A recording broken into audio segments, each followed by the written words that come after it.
Pak Pendeta minta tolong Kakak Nora pimpin doa.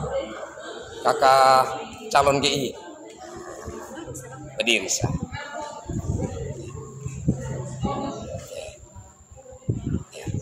Jadi baik ya teman-teman, sebelum kita mulai katekisasi hari ini, mari kita satu hati di dalam kita berdoa. Bapa kami yang berada dalam kerajaan surga, kami bersyukur dan terima kasih ya Tuhan atas cinta kasih yang sungguh luar biasa dalam kehidupan kami. Terlebih khususnya Engkau telah menjaga, menyertai kami dari awal ibadah kami ya Tuhan, hingga kami akhiri dengan baik. Dan pada saat hari ini kami akan melanjutkan katekisasi, kiranya Engkau terus memberkati, melindungi kami dari awal pertengahan, biar kami akhiri dengan baik. Ampuni akan setiap salah dan dosa yang kami perbuat, hanya dalam nama Yesus Kristus kami berdoa. Amin. Amin. Terima kasih Kak Nora. Baik. Bapak Pendeta, kali ini karena kita singkat, jadi batasi di 2 pertanyaan. Bapak Pendeta mulai dari yang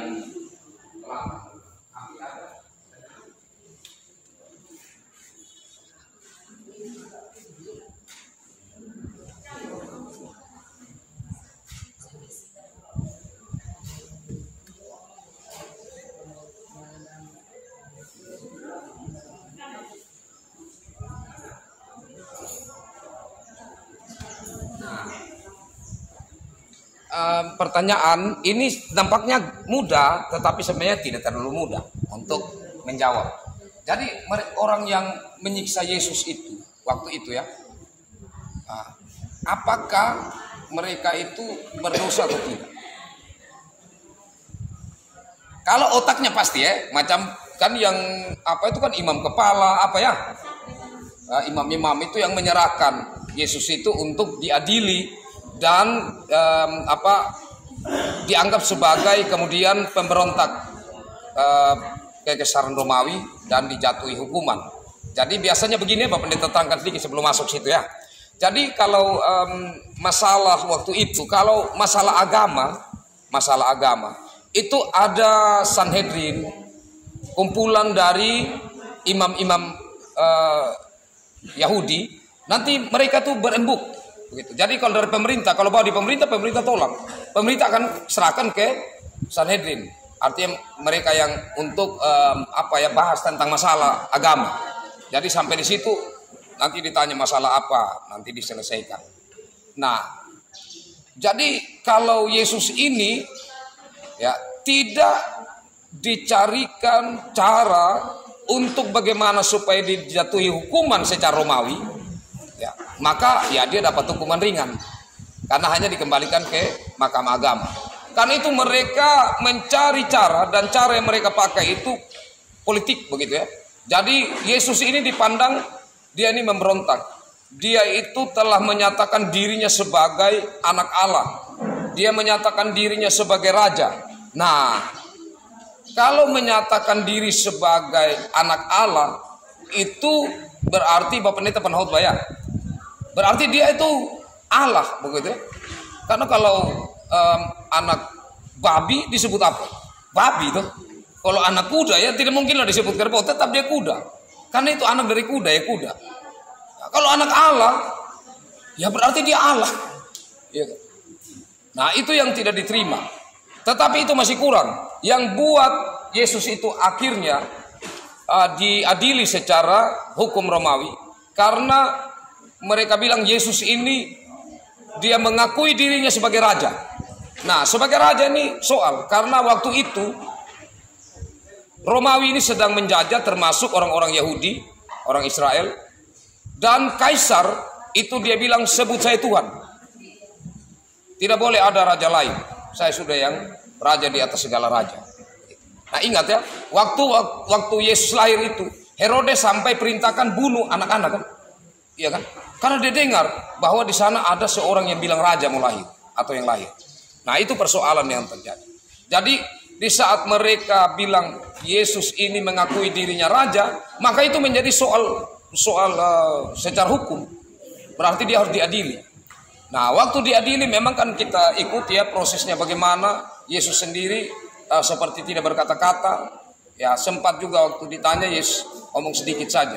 Ya, kalau kamu bilang aku ini anak Allah ya seperti itulah. Nah, jadi mereka ini sangat marah terhadap Yesus. Dan kemudian masuk kepada pertanyaan tadi. Saat Yesus ini dipukul, saat dia ini disalibkan, itu kan bukan mereka yang khususnya membenci sebenarnya kan. Karena mereka yang pukul ini kan hanya ikut saja macam tentara kan. Ya apa yang disuruh di atas ya dia ikut saja, dia lapis, dia pukul, dia siksa. Tapi sebenarnya apakah dia berdosa? Karena dia telah melakukan hal itu. Karena dia tidak tahu kan. Tidak tahu.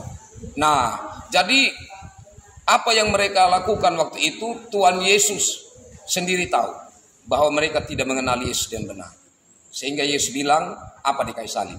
Ya Bapa, ampunilah karena tidak tahu yang mereka perbuat.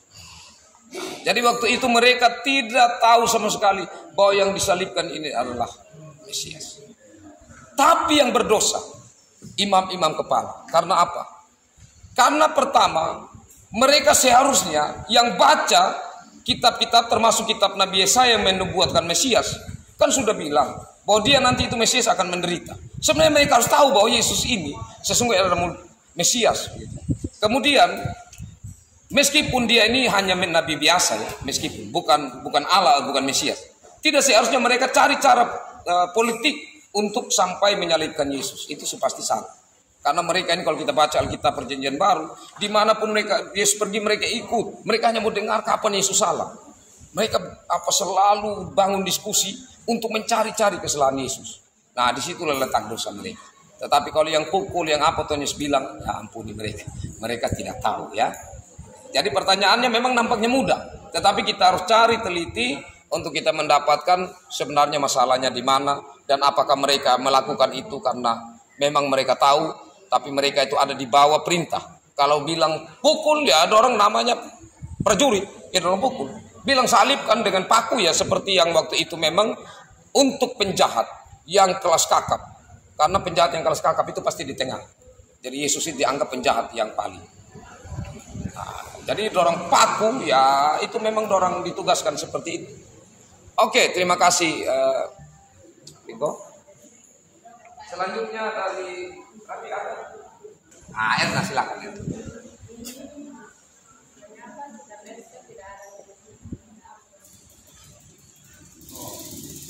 Kitab Ester itu kan tidak menyebut nama Tuhan ya. Oke. Nah, kenapa dia bisa sah begitu lolos kanonisasi? Lolos waktu kanonisasi kan peristiwa pengumpulan kan Bapak Pendeta ulang-ulang supaya kamu ingat terus. Pengumpulan kitab-kitab. Jadi saat dikumpulkan kitab ini, oh ini dia tidak pas, kitab Nikodemus, tidak cocok. Ada Injil Yudas, tidak cocok. Beda ya, Injil Yudas dengan surat. Atau kamu dengar sedikit tentang Injil Yudas isinya? Mau dengar sedikit? Beda dengan surat Yudas yang ada yang kamu pegang, itu kan ada Yudas. Tapi ini Injil Yudas. Pernah dengar isinya apa? Kalau Injil Yudas itu, dia punya isi itu, kalau Yesus itu diserahkan oleh Yudas, Yudas itu sebenarnya pahlawan. Itu menurut Injil Yudas. Yudas itu pahlawan. Karena apa?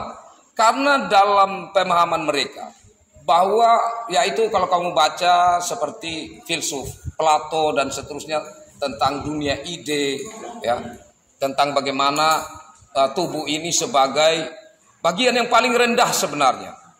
Ya. Jadi tubuh ini adalah materi yang pada dasarnya bisa rusak, yang jahat, apa semua itu ada dalam tubuh. Nah, sedangkan kita punya jiwa ya, itu yang bersih, yang murni, sedang terkurung dalam tubuh ini. Itu menurut itu apa ya, teori begitu. Menurut teori atau ajaran itu atau aliran itu bahwa kita ini punya jiwa itu murni, ya, suci. Tapi karena dia terkurung dalam tubuh yang fana, dalam tubuh materi yang paling rendah ini, maka kita melakukan hal-hal yang tidak benar. Karena itu, maka salah satu jalannya, contoh, kita mati. Mati itu berarti jiwa kita yang suci, yang murni tadi ini, dia akan kembali ke tempat seharusnya dia punya tempat pertama. Jadi kita punya tempat yang pertama, tapi kemudian dia turun dan melakukan seperti inkarnasi, ya, menjadi kita manusia begini. Ya, nanti dia kembali lagi. Jadi dipandang bahwa tubuh ini sebenarnya tidak baik. Nah, sehingga Yudas di saat dia menyerahkan Yesus, sebenarnya dia melepaskan Yesus dari tubuh ini. Jadi Yudas itu dia pahlawan, karena dia menyerahkan Yesus supaya Yesus cepat terlepas dari ikatan tubuh jasmani ini yang rusak atau yang fana ini yang buat manusia berdosa. Nah, pemahaman itu, ya, itu Injil Yudas. Tapi tidak diterima, kenapa? Kenapa tidak diterima? Ya, kita tidak ada dalam teori itu, ya kan? Teori kita, ya, tubuh kita ini Tuhan yang cipta, kok Tuhan yang bentuk dari tanah mulia indah, ya kan? Kenapa mesti pandang tubuh kita ini jelek? Nah, itu nanti bisa bikin banyak-banyak lah pikiran, pandangan. Wah, kalau begitu sudah kita ini makan minum apa saja, kan tubuh kita ini tetap kita akan tinggalkan. Nah, itu salah satu akhirnya dampak dari teori itu kalau dikembangkan. Oke, itu sedikit saja. Tapi ada banyak hal kalau kamu baca tentang Injil Yudas itu, sehingga dia tidak diterima. Nah, kalau surat Yudas diterima karena dia di situ memasukkan hal-hal yang, dan Yudas ini sendiri adalah saudara Yakobus, dan Yakobus Yudas ini adalah saudara Yesus. Nah, selanjutnya itu nanti kita lanjutkan. Tapi ini tadi sesuai pertanyaannya Esther. Nah, setelah menulis proses kanonisasi, disaring dilihat Esther ini dia cerita. Dia ceritakan tentang konflik. Jadi di situ asik juga ceritanya kalau difilmkan. Jadi ada Haman, ada Mordekai, ada Esther. Ini 3 tokoh penting selain dari raja yang kemudian memerintahkan untuk supaya bikin macam, bukan sayembara juga, tapi kumpulkan wanita-wanita yang cantik, dan dia mau pilih salah satu menjadi pendampingnya yang nanti itu akan menggantikan Ratu Wasti. Nah, di situ ceritanya bahwa Mordekai ini, ya, dia orang yang dekat dengan Tuhan. Orang yang dekat dengan Tuhan, dan dia punya ponaan yang cantik sekali, ya. Apa namanya sebelum Esther itu? Saya lupa, ada di kitab itu. Saya lupa. Pokoknya nama Ibraninya begitu. Tapi kenapa dia harus pakai nama Esther? Supaya jangan ketahuan. Karena waktu itu yang dikumpulkan tidak boleh orang Ibrani. Karena orang Ibrani itu adalah budak, orang jajahan. Jadi dikumpulkan waktu itu perempuan-perempuan cantik, dan salah satunya Esther, dia ganti nama oleh pamannya. Nah, dan kemudian dia akhirnya menjadi ratu, singkat cerita, menjadi ratu. Nah, tapi Haman ini orang yang sangat jahat, dan dia ingin supaya bangsa Israel ini, mereka itu ditindas dan kalau bisa dihabiskan. Bangsa Israel dihabiskan. Dan kemudian Esther mendapat berita atau mengetahui bahwa bangsa Israel ini sedang disiasati oleh Haman untuk bagaimana mereka itu dimusnahkan. Jadi akhirnya Esther berpuasa dan meminta untuk pamannya dan orang-orang Israel itu berpuasa untuk dia, dan dia juga berpuasa. Memang tidak sebut nama Tuhan, tetapi mengarah ke sana, ya, berpuasa memohon kepada Tuhan. Nah, kemudian bagaimana di situ dengan doa itu Tuhan menunjukkan perkara besar dalam kehidupan Esther dan bangsa Israel. Di mana waktu Esther menghadap raja itu kecuali raja panggil baru boleh menghadap. Kalau raja tidak panggil mati. Ya, kecuali mungkin saya lupa, apakah angkat tongkat begini atau tidak angkat tongkat. Nah, contohnya begini. Kalau diangkat tongkat berarti mati. Kalau dia tidak angkat tongkat berarti siapa yang menghadap dia karena tidak dipanggil tetap hidup. Nah, waktu itu Esther bertaruh karena raja tidak panggil, tapi dia harus menghadap raja, ya, untuk menyampaikan permohonan supaya raja ini tidak bangsa Israel begitu, ya, tidak hukum. Jadi dia pertaruhkan itu. Setelah berpuasa baik dengan pelayan-pelayannya maupun dia minta bangsa Israel berpuasa, dia maju menghadap ke raja. Nah, raja kaget. Kok dia bisa datang, saya tidak pernah panggil dia.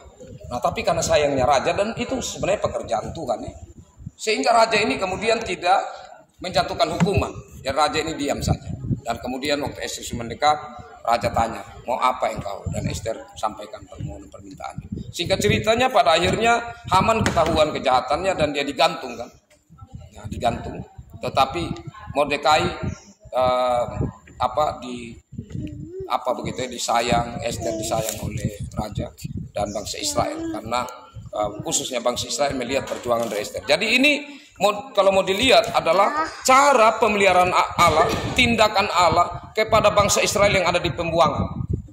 Jadi Allah selalu memperhatikan umatnya di dua tempat dengan waktu yang bersamaan. Karena Allah tidak terbatas ruang dan waktu. Jadi bangsa Israel sedang dipelihara di Yerusalem, dan mereka yang dibuang ke Babel atau kemudian ke Persia, Allah ini memelihara di waktu yang sama, memelihara di sini, memelihara juga di sana. Jadi cara kerja Allah itu sangat luar biasa, dan itu tindakan Allah menyelamatkan bangsa Israel dari kejahatan atau dari cara-cara iblis, sehingga tidak dipakai nama Tuhan. Tetapi setelah diselidiki, cerita ini memuat satu pesan rohani yang sangat tinggi, sehingga dimasukkan di dalam kanonisasi atau masuk dalam bagian dari kitab Perjanjian Lama. Saya pikir begitu ceritanya, Erna ya. Oke. Ya, jadi nanti bisa baca-baca untuk dapat cerita yang lebih lengkap tentang itu, tentang peristiwa yang ada di kitab Ester itu. Baik, kita cukup ya. Kita pas sudah, karena waktunya ada yang mau pergi apa. Nanti simpan kalau ada pertanyaan, nanti ke depan lagi bisa kita kategorisasi banyak hal yang kita mau tanya. Baik, sampai di sini kategorisasi kita. Terima kasih untuk Niko dan juga Erna yang sudah boleh bertanya. Nanti ke depan mungkin kamu baca banyak kitab Wahyu. Di kitab Wahyu itu banyak pertanyaan. Pak Pendeta, itu angka 666 itu apa ya? Itu naga itu yang bagaimana? Itu cawan, itu tanduk, itu apa? Itu kalau dibaca di kitab Wahyu itu banyak sekali pertanyaan. Nah, Pendeta harap kamu baca banyak Alkitab untuk banyak melihat apa yang kamu belum tahu sehingga tidak sesat di jalan. Karena kalau baca di Google atau lihat di YouTube, di Google dan YouTube itu banyak sekali dan berbagai denominasi. Gitu. Jadi bisa-bisa kalau kita tidak betul-betul mendapatkan, bukan Bapak Pendeta bilang Bapak Pendeta ini tahu semua atau tidak, tetapi paling tidak ada dasar-dasar yang kamu harus pegang. Nanti tinggal kamu kembangkan. Kalau sudah salah dasarnya, maka sulit sudah untuk kamu mengerti apa maksudnya ini. Ya, jadi ini saja dulu yang Bapak Pendeta sampaikan. Terima kasih untuk kesempatan adik-adik kita sama-sama berdiskusi lewat kategorisasi ini, dan mari kita berdoa. Kami bersyukur kepadamu Tuhan untuk kesempatan indah ini. Tuhan berikan kesempatan untuk kami langsungkan kategorisasi. Ada 2 pertanyaan dari anak-anak Tuhan untuk kami bersama-sama belajar. Terima kasih Tuhan, terlepas dari keterbatasan hamba-Mu yang menyampaikan, tapi kami percaya bahwa Roh Kudus juga yang bekerja dalam hamba-Mu untuk menyampaikan sebagian kecil dari hal yang besar yang Tuhan mau sampaikan. Karena itu dalam Roh Kudus biarlah tuntun selalu kami untuk kami menemukan jawaban-jawaban yang semakin mendalam untuk kami menjadikan pegangan bagi kami orang-orang muda dalam belajar tentang mengenal Tuhan lewat Alkitab. Ya Allah Bapa dalam kerajaan sorga,